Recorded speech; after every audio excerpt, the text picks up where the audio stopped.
So last month, my little brother Ben decided he was going to turn our parrot, Kiwi, into a viral sensation. He read somewhere that parrots were basically feathered tape recorders, so he set out to teach Kiwi the most wholesome word possible: hello. That's it.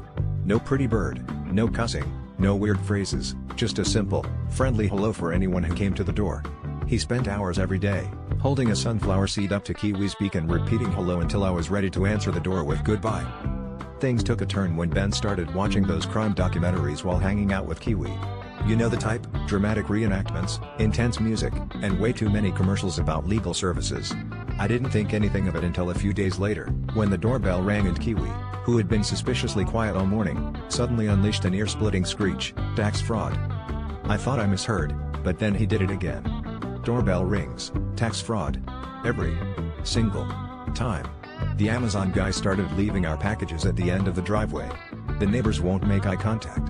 Last week, my mom's book club came over and spent the whole afternoon side-eyeing each other like someone was hiding offshore accounts in the laundry room. Ben swears he didn't do it on purpose, but I caught him snickering every time Kiwi goes off like a feathery little IRS whistleblower. At this point, I'm just waiting for the day the actual IRS shows up with a search warrant and Kiwi sitting on his perch, flipping through receipts with his beak. All I wanted was a parrot that greeted visitors politely, but instead, thanks to Ben, every time the doorbell rings, Kiwi makes sure everyone knows our house is under a very birded investigation.